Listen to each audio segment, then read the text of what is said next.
Hey guys, this is Max Sheldon, and for my final presentation, I will be doing Nike, apparel built for the gods, or a company ran on to sea. So first, I'd like to talk about what Nike is and where it came to be. So Nike was founded in Oregon in 1964 by Phil Knight and Bill Bowerman. Originally, Nike's name wasn't Nike actually; it was Blue Ribbon Sport. But after some time, and some athletes told them they didn't like it actually. They just decided to rename the company after the Greek goddess of victory, Nike. Uh, Now, present day, Nike's headquarters is still in Oregon, United States, and they currently employ 76,700 men and women worldwide. Nike's mission, the short mission, is bring inspiration and innovation to every athlete in the world. Okay, remember that because it's going to be important later. So here's some stuff you should know about Nike, but if you don't, it's fine because I'm gonna tell you. So Nike's actually rated the leading sports footwear and clothing brand in the world. They're actually number one, literally number one, with number two being Adidas and Reebok. One of the ways that they get this is because what they like to do is they like to pick a designated athlete for each sport, maybe one or two, possibly with the bigger of sports, 5 to 6, and they will give them lifetime or short-term contracts up to close to $1 billion or $300 million if you want to use the LeBron James and Cristiano Ronaldo, for example, which I did on my presentation. And through the money that they get from them wearing their shoes, and then all the kids and stuff, or the people that buy their shoes, during the past year, they actually netted in $15.9 billion.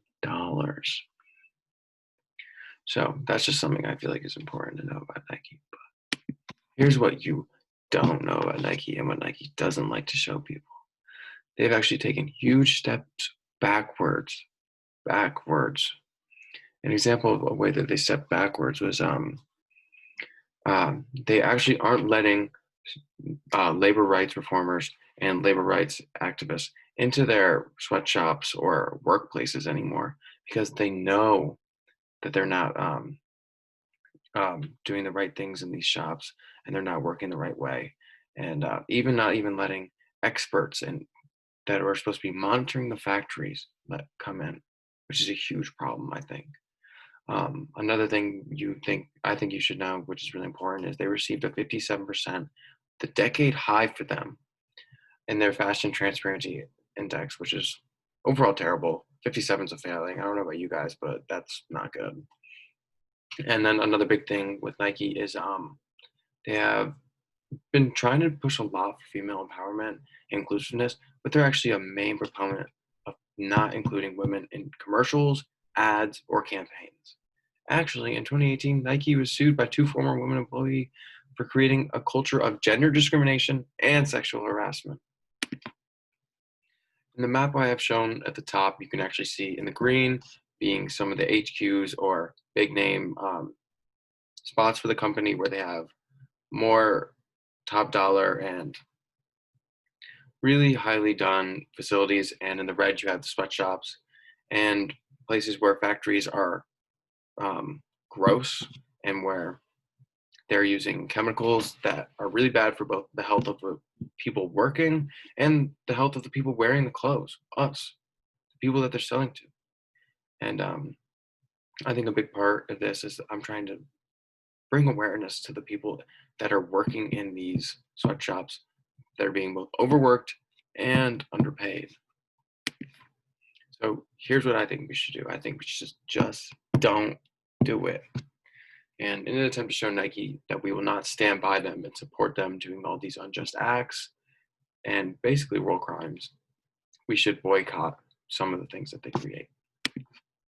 So what does this exactly mean? So first of all, I want to show you this graph here on the left.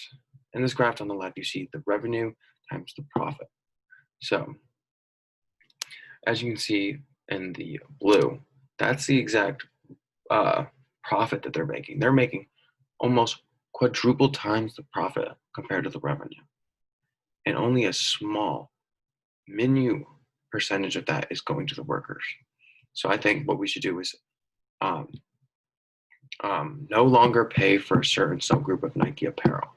This could be anything from shoes, athletic wear, dry fit, or lifestyle apparel. Basically, our choice. And I personally think we should do shoes. Why shoes, you may ask?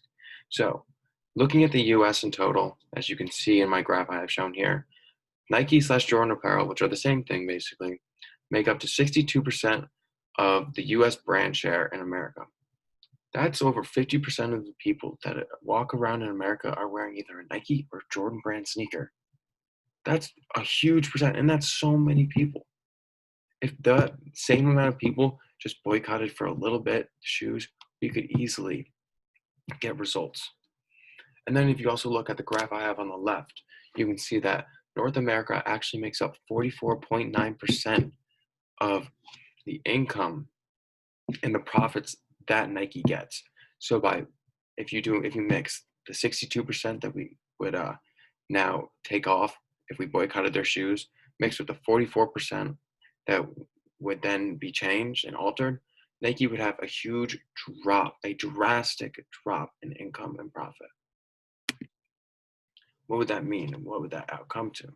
So hopefully by doing this, we can help certain countries and places where Nike actually is like using these shops and using these different types of tactics.